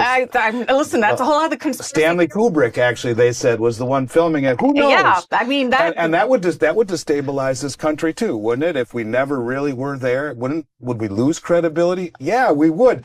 I'm not so sure we were. Yeah, so. Well, and, you know, watch the Y-Files. There's a great episode on that, and I love the Y-Files on YouTube. Check it out. But the point of it is that if it's really that big of a deal, I think they probably, I'm going off, you know, way off script here and just simply saying, at that level, I would believe there's an unspoken rule. At that level, if this means we're doomed, or we're going to tell Congress and follow the rules, what's going to happen? Shut your mouths, don't say a word. This is what's happening, period. And we'll ask for forgiveness later. That's what has to happen. It has to. Because this is not about being forthright. And if we live in a world where, bang, information travels across the globe that fast. Right. You've just cut off your nose to spite your future's fate. National security secrets need to be held for, you know, arguably the greater good. And I hear your point there, because if the U.S. were to openly reintroduce gold into the system, that would automatically undermine the dollar. How many of those things have we heard where they're like, well, we're not going to release it for like 25 or 30 or 40 years, like the Kennedy files, where they kept them quiet. We have to keep it quiet for X amount of years, you know, for the public's good or whatever. It's just, that to me is a technicality that seems ridiculous if it's in the vein of it being as important as it is for the future of this country. And I do believe it is. And I do believe this administration believes it is too. I honestly do. Okay. So let's sort of recap. The U.S. catching wind that the BRICS are doing this. Somebody gets into Trump's ear saying, you better prepare for this monetary reset. the U.S. secretly bolstering its own gold Yes. supplies, buying gold. That's why they don't want Under any the gold. guise of tariffs and arbitrage. That's the veil that they can bring it back under. Okay, they're secretly buying gold. There is a plan to... I'm sorry to interrupt. Go ahead. I really am. That's the key, though, right? The world sees that all this gold's coming here. Well, it's just tariffs. Don't worry about it. It's just tariffs and arbitrage. It's nothing more. And a lot of people believe that. And these people are very, very, very off base, in my opinion. So please continue. Okay, so we're secretly buying gold for the greater good. We don't need to tell anyone about it. The plan is then to revalue the gold and then issue a treasury bond that can be redeemed for gold, a 50-year treasury bond that can be redeemed for gold. So the only caveat to that would be, I don't know that you need to revalue it before you issue the bond. Maybe you do. The bond will be redeemable in 50 or whatever the face value is in gold in 50 years. So either you let it go much higher organically or revalue it along the way. I have a feeling that they will revalue it along the way, but when is the point they do it? I don't know that it needs to be done before that. Well, this is a good point to now actually dig into this gold bond conversation. You had an interview with Judy Shelton. Judy Shelton was a Trump nominee to be on the Federal Board of Governors in his first term. She was not nominated because of her love of sound money, many would argue. And she told you what, that on the... She and you're right, she is an Austrian economist by trade and a very cool, really smart lady. And she said to me, Andy, when I was on the transition team, previous administration, President Trump told me in no uncertain words that July 4th, 2026 was a very, very, very big deal for him. That's the 250th anniversary of the country, and he's going all out on whatever he wants to do to show that, and that he will issue, he told me, she said, he will issue gold-backed treasuries on that day to re-inspire confidence in the treasury market. Well, I think we can hear it from the horse's mouth. We should have the soundbite of Judy Shelton saying that to you on your show, little by little. What I'm suggesting, which will be called radical and dangerous, is one specific, doable initiative. We have those 261 million ounces that are worth about 700 billion. We are carrying them on the books at the Fed and Treasury at a book value of 11 billion. So there's a huge windfall profit in there. Those are the family jewels. We are in a family emergency from a fiscal sustainability point of view. I think it would fit in beautifully with what President Trump is introducing in terms of a renaissance of American economic recovery based on entrepreneurial energy. And I love that he refers to a golden age for America. I think on July 4th, 2026, which he plans to celebrate big time as the 250th anniversary of our nation's founding, U.S. Treasury, for the first time in over 50 years, should establish a link between the U.S. dollar and gold by issuing 50-year Treasury bonds, do a 50-year bond, and at maturity, it'll have a face value of the dollar. At maturity, bondholders can take either the dollars or the gold. Fixed rate of convertibility preset so they know they can have gold. Okay, so Judy Shelton says that next year, July 4th, the U.S. will be issuing bonds redeemable in gold. Yes.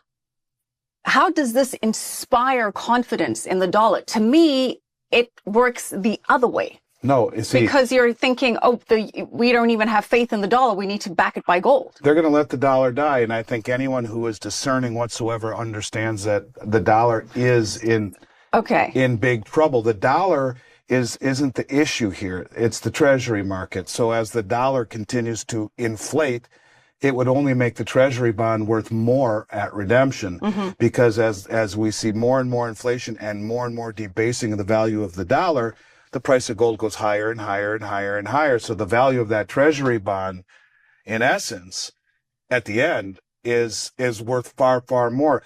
the deflating or the devaluing dollar allows us to work down our debt at a much easier clip, but the treasury bond is what, and redeemable in gold is what will create demand and integrity, and it replaces the high rate of interest as the inflation hedge. And you can't have high rates in this system because everything is inversely correlated that it all implodes. It's the only way to keep borrowing costs low. So kill the dollar or stifle the dollar in order to save the treasury the bond market, yes. Which is ultimately what the whole financial system in the world sort of runs on. And now along the way, right? So you do that for a series of years, the dollar sucks. Our borrowing costs are low, but the rails of the treasury system allows, people to have confidence in it the way they have for a very long time because they know they can get it in gold at the end. And then she said, ultimately, we'll issue shorter duration treasuries backed by gold and stable coins issued off of all of them to get even further demand. But this idea of keeping borrowing costs really low enables the United States to then begin to reshore its manufacturing and grow our way out of this problem. It's either that or default or hyperinflate. There isn't like there's all of these choices, because that's what happens when you suppress interest rates for a long time and become the greatest debt, the country with the most debt in the history of the world. That's us. And, we're near over 200 trillion in debt. So you buy time, and Yes. at that time, enhance the fundamentals of the economy by using the weak dollar to onshore manufacturing. How much would you have to issue for this to have an impact? Like how many 50-year gold bonds would need to be issued, assuming there's a robust market for them, for this to actually be significant? Well, that's why you have to revalue gold, I'm sure, quite a bit. I don't know how, look, what are we doing each year? 2-3 trillion a year? A lot. That's a lot. So, but you're saying you wouldn't revalue gold before you make this announcement? Because that would mean, you said July 4th of next year. Yes, that would be cool if they did it. It'd be great for all of us. But remember, these are 50-year duration. So if the plan is to give it some runway, it really doesn't matter when you revalue it, I guess. It would be best if they revalue it before then, certainly make it much higher. They're not giving a certain number of ounces that are due at maturity. It's the face value. So if someone buys a $1 million bond, it's $1 million worth of gold in 50 years. Well, what will that be? Who knows what that will be? You look at the way that the inflated dollar has become worth so little. It may only be a handful of ounces by then. And that's silly to say that, but in 1971, gold was $35 an ounce. It's lost 100 times its value in the last 50 years. So what's 100 times 3,300? 1 ounce would be worth $330,000 in that same situation if we take the last 50 years with the same type of analogy. So could it be that at the end it's 3 ounces of gold they get back at $1 million? I'm not saying that's going to happen. But what I am saying is that over the last 50 years that the dollar has lost almost 100 times its value in gold. So next year, July 4th, what do you think would happen if we take Judy Shelton at her word, if she is correct? How does this scenario play out then? They come out and they say, here's our audit of Fort Knox. I think that would have to come first.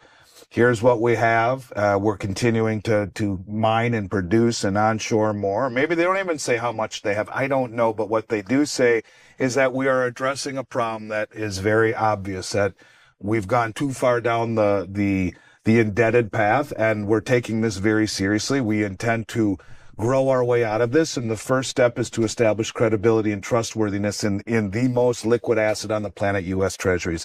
And instead of tying it to an interest rate, we're going to tie it to gold so that it doesn't matter how many dollars we produce. The more dollars and the more inflation we produce, the better it is for the holders of our bonds. So you want to take those bonds and you can trade it very, very quickly and easily, and they're very liquid, and stable coins offer it in the whole 9 yards.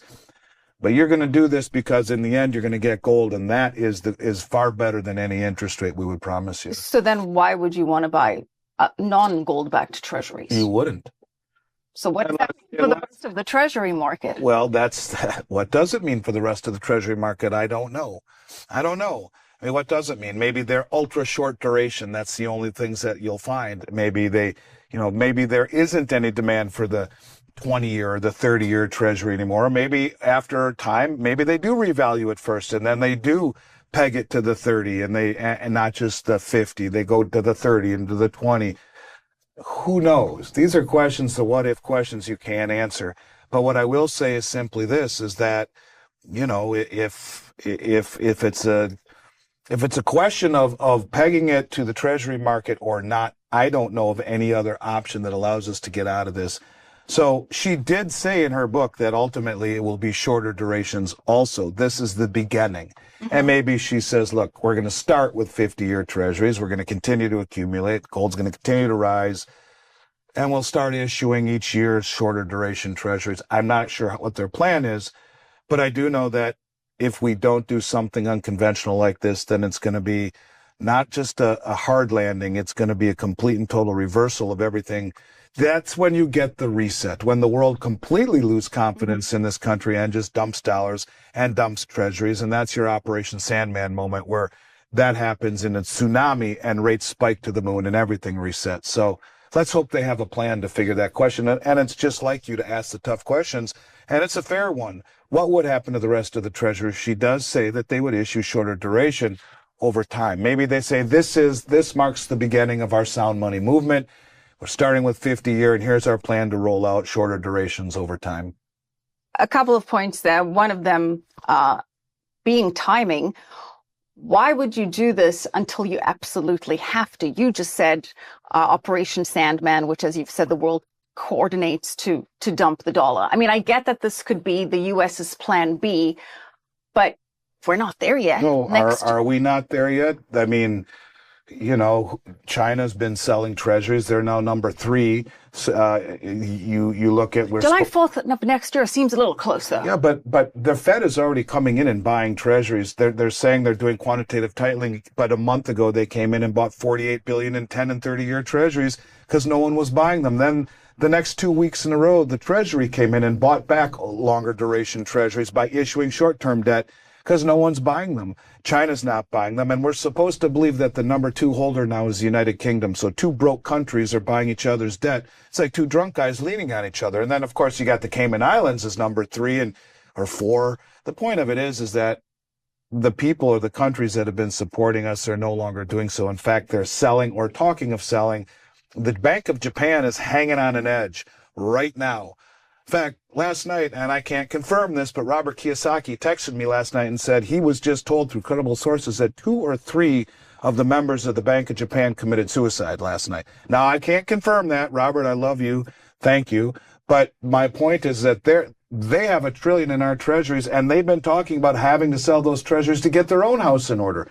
So what happens when everyone starts selling treasuries? It's a big, big, big problem. It truly is, because the demand globally is not what it once was because of where we are, because we have to inflate. And if we inflate and rates go higher, then those treasuries become worth less and less and less.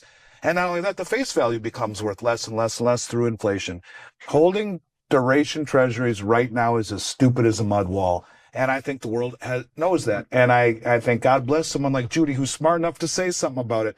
We're all having our head in the sand to pretend that our indebtedness doesn't matter. It's a lie, and it does matter, and it's destroying the viability of this country and the demand of the U.S. Treasury market. So destroy the currency and save the Treasury market is the only pathway that I see that allows us out of this quandary, or a hope of it, without literally resetting the whole system just like that.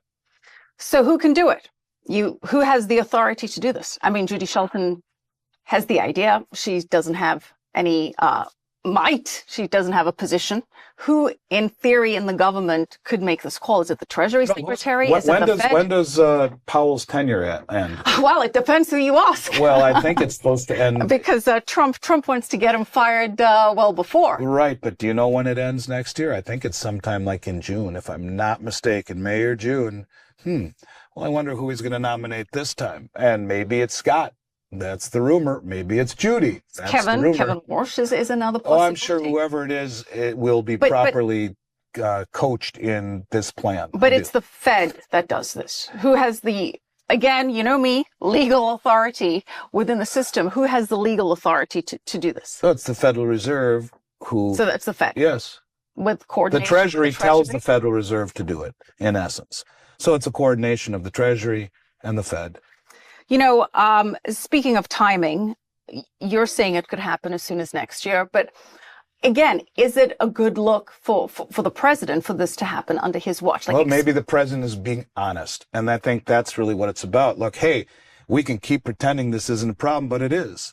I mean, and that's what we need. We need someone to address the problem instead of kicking the can down the road further and further and further. 1 trillion seconds ago was 31,688 years ago. We have a 200 trillion in debt.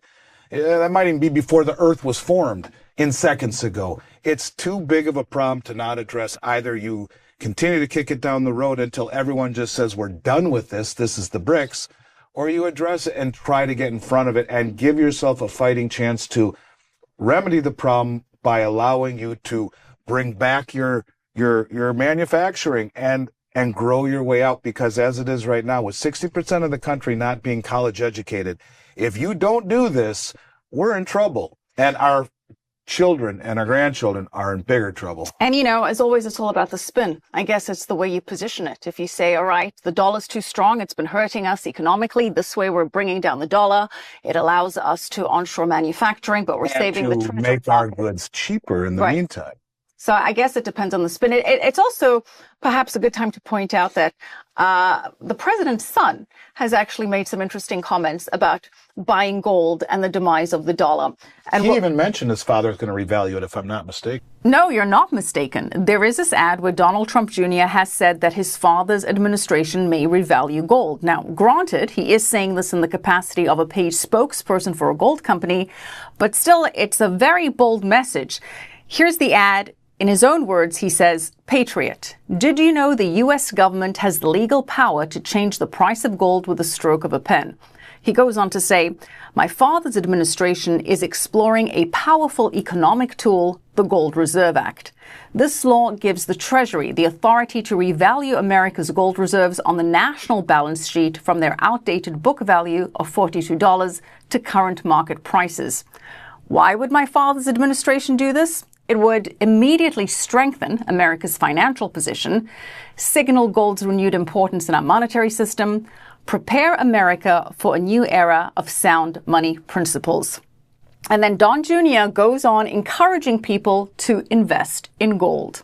All right, so, you know, when you have Donald Jr. telling the people to buy gold, now, granted, he could have other incentives behind doing that, but actually himself highlighting that the dollar is losing purchasing power, you know, it may be a signal there. Yeah, and so as his father's saying, the golden are negotiating. He who has the gold makes the rules. I mean, really? What's that all about?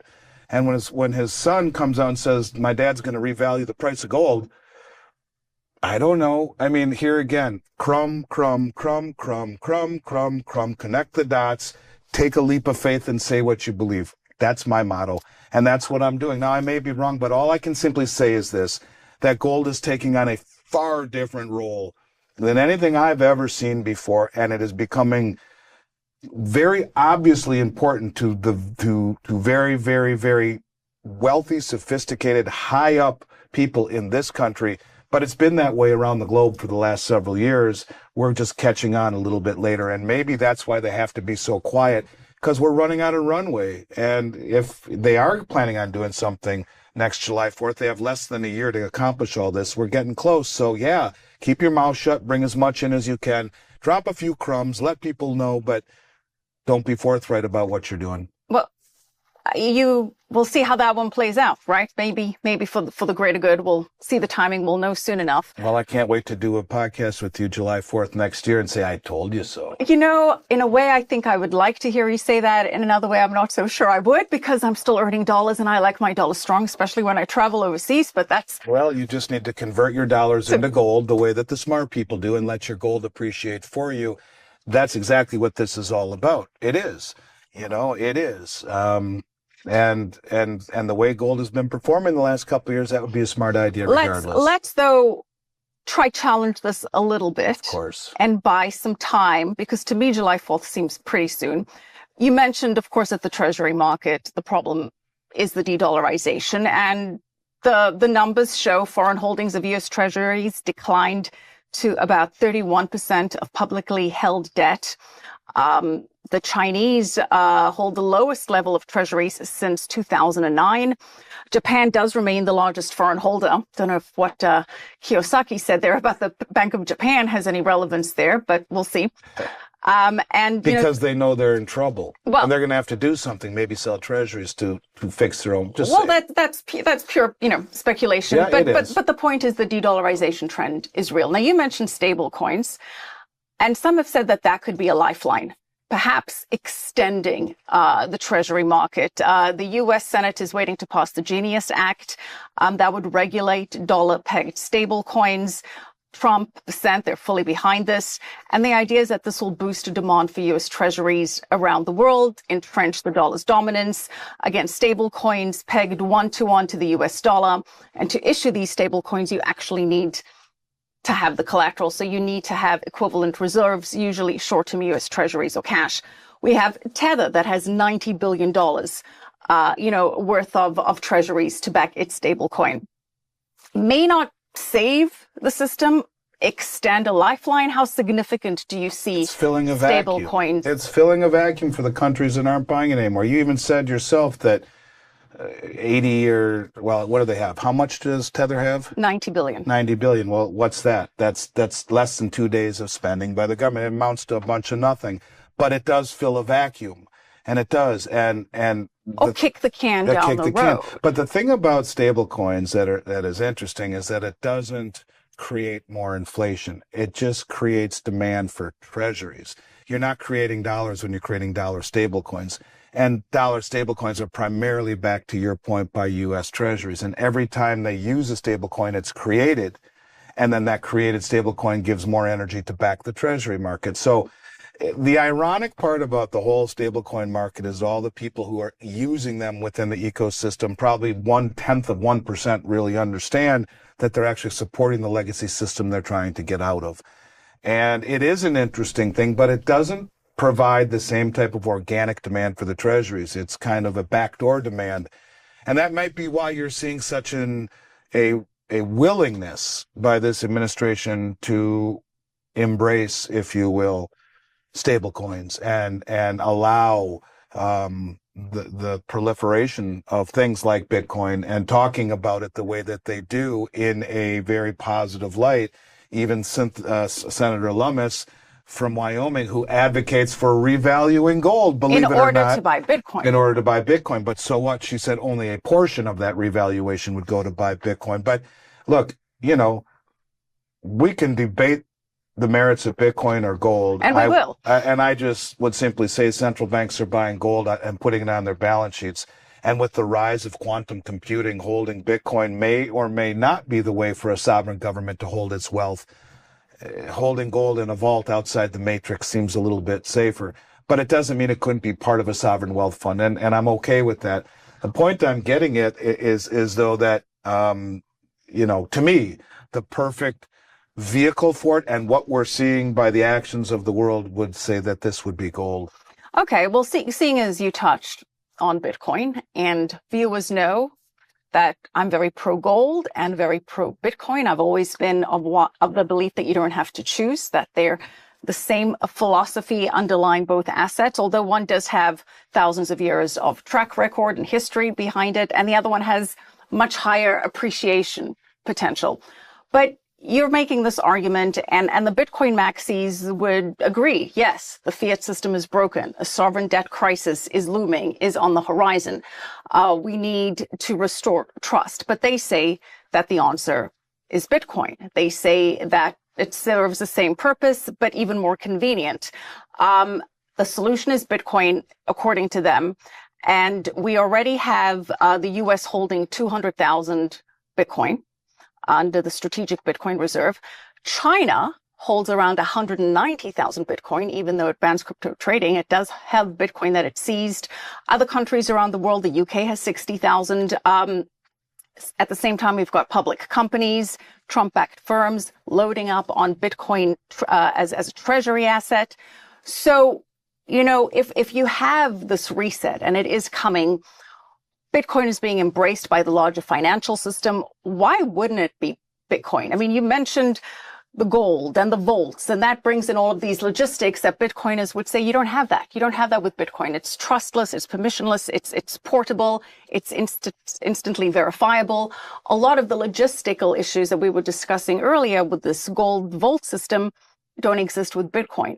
Why wouldn't the solution be Bitcoin, or, as I would like to think, some kind of combination? Well, maybe it'll be a combination. I just don't think it's barely a teenager. Gold is 6,000 years old. The central banks agree on gold. They don't agree on Bitcoin. The rise of quantum computing, all you got to do is Google the Google Willow chip. You know, you and I had dinner with a man not too long ago, and we talked about quantum computing, and you saw what he said. He said he was scared by it. And this is a guy that knows exactly what crypto is. He's a crypto, what do you call him, influencer, and a very good one. And Google Willow chip will do in 10 minutes what the fastest supercomputers in the world right now will do in 10 septillion years. Now, I didn't know what septillion was. It's 10, I think, to the 21st power. And it does it in 10 seconds. So, or in 10 minutes. So that's the Google Willow chip. Now, China just came out and said they have a chip that's even faster than the Willow chip. When you start to get to that level of quantum computing, is anything really safe? I don't know. And maybe that's the benefit of having this kind of stuff in a vault, old school, if you will. Now, I'm not saying that there won't be ways to use quantum computing to make the Bitcoin safe. Maybe there is. I'm not the right guy. But part of the reason I brought you on board here and wanted you here so badly was because of that, your open-mindedness. I have said for years that these two communities are far stronger, not only their portfolios, but their argument, if they embrace both sides, or in this case, all three sides of the coin, the front, the back, and the middle, the ridge. And there's somewhere in between. To your point, why not go down the ridge instead of one or the other? The mutual exclusivity is stupid, in my opinion, because if you never listen to someone else's viewpoint, you never learn, ever. And you're right when you say that we see the world very similarly. If it's a door of a house we walk in, we all walk in the same door, maybe for the same reason. We see the problems. Monetarily, fiscally, geopolitically, politically, morally, socially, we see it. So we go in that door. Now, the Bitcoin people seem to go this way to make a profit, and the gold people go this way to preserve. But why not find a marriage between the one that makes all the money and the one that saves all the money? Geez, your portfolio is a whole hell of a lot stronger, and your argument is stronger, and your knowledge base is stronger. So maybe, just maybe, they will do something along those lines. But what we see so far doesn't support that. It supports the fact that they understand it and there's accumulation, and it could take a part in a sovereign wealth fund or in a strategic fund. But as it is right now, every central bank in the world's been buying gold. You cannot say that about Bitcoin. And in a world where quantum computing is accelerating and AI is accelerating so fast, what would you rather have if your life depended on it? $1 billion of gold in a vault or $1 billion on Bitcoin? Some people who we respect a lot may say we'd rather have the Bitcoin. Some people would say, I don't want anything to do with that digital matrix. I'm out. I want it right there where I can touch it and see it.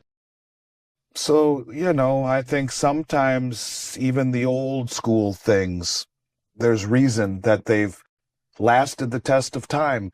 It doesn't mean we should ignore the new kid on the block. We shouldn't. But I think for this particular facet, to me, gold fits the bill maybe slightly better than anything, including Bitcoin, which might be a close second. But I think that the rest of the world's central banks don't quite agree with that yet. According to their reserves to date, they do not. And yes, quantum computing is a threat to Bitcoin, but there are Bitcoiners working on a hard fork, a solution. Should there be a quantum computing that challenges the cryptography of Bitcoin? But yeah, that is something that keeps me up at night. And I know I sleep better having some physical gold. But again, I see the potential and the appreciation of Bitcoin as a digital solution and have the faith of thousands of years to back me up with gold. But again, it could be a system where the two are somehow integrated. The idea, though, as you say, is that the dollar and the fragility of fiat is becoming more and more obvious and more exposed. Let me say it this way. There's a whole community that I've been talking to for the last 35 years that should probably learn a little bit more about Bitcoin. And that's why I've enjoyed my conversations with you, with Mark Moss, with Natalie Brunell, with a lot of the Bitcoin people. And there's a whole community on that side of the table that should understand a little bit better what gold has to offer, so that you are not putting all of your eggs just in one basket. And that's really what I hope we bring, Michelle, to this community through our media efforts, is open-mindedness and expansion of our beliefs and listening. It doesn't mean you have to agree, but if you never listen, you never grow. So take points from everyone's viewpoint and then sit back and listen. And maybe you find yourself in the center of the coin, on the ridge, instead of on one side or the other. And that's a great question. I just think that for where we are right now, at least where we are right now, the system is pointing towards gold, and they're pointing towards Bitcoin as an asset that can strengthen the balance sheet. But I don't think they have it as an asset backing the balance sheet. We'll have a much more detailed conversation about Bitcoin and gold. I'm sure we will. But I appreciate that you crystallize the essence of the real story, and that is open-mindedness and being receptive to different viewpoints, different perspectives, giving people the nuance and allowing the viewers to make informed decisions. We're running out of time, so we do have to wrap up here. Broadly speaking, what could derail your thesis? Of course, it would be you that would ask that question, Michelle, and I don't know what would derail it. I certainly am not prepared mentally to even try and contemplate that, because I think about this nonstop. And to me, gold is the perfect answer. It's a perfect answer to back the Treasury that allows us the ability to have low borrowing costs, have confidence in the Treasury, and a confidence that is seen across the globe all the way up to the central banks, and at the same time allows us to work down our debt and maybe, just maybe, bring our manufacturing back and reshore the ability to grow our way out of this. And I think that's, in my mind, the best option. But I do want to say that this isn't an either-or situation. It isn't. And I think there's room for Bitcoin on our balance sheet, just not backing the balance sheet. To me, that is best served for gold, and the central banks seem to be showing that.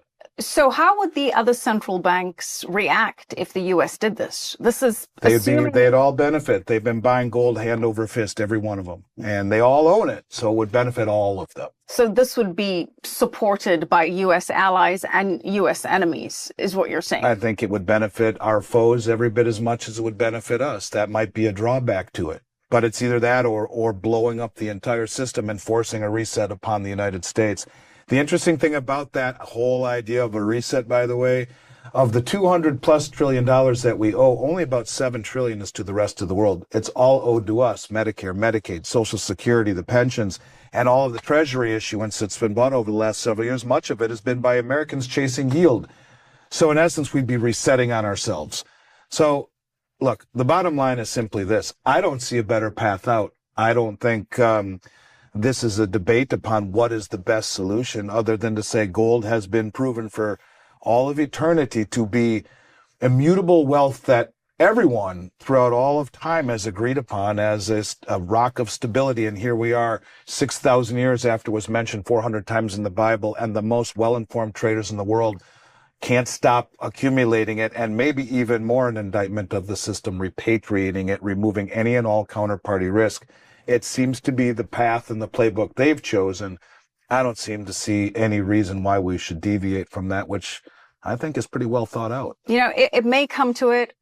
I just have a big question mark on the timing. I just don't see the timing as the timing is the very difficult part to get. And timing is everything. But it is on everything. Timing is everything. And we are out of time. Well, look, we live in a world of inevitability and of probability. There are no absolutes and guarantees. So whether it be derailing or trying to find a time, I would choose a probability pathway that seems to make sense, according to our friend Occam. That's my belief. But I will agree with you. The timing is the difficult part, and maybe we'll get lucky. Right. But maybe we'll be prepared and be early. I'd rather do that than be 10 seconds late when this changes. Okay, well, timing is everything, and we have run out of time for our very first show of The Real Story. Andy, I can't wait to have you back on to discuss this as well as other topics. And of course, as I've mentioned before, you and I will have different voices joining us as panelists, and I will continue to also do one-on-one interviews with other guests. And push back the way you always. As I do, and it doesn't mean that I don't agree. No, I understand. And it challenges me and it challenges all the guests. And that's a overwhelming comment I've heard from people in the industry. I love when she interviews people and respectfully, with great knowledge, pushes back. And thank you for that. It makes us all better. All right. Well, thank you for being our first guest. Look forward to more conversations. And a big thank you to our viewers for watching The Real Story, where we give you the real facts, the real risks, the real shifts, and the real opportunities. So make sure to subscribe to our channel, follow us on X, follow us on social media. For me, Michelle McCory, and the rest of the team, thank you so much for watching. We'll see you next time. Stay sovereign.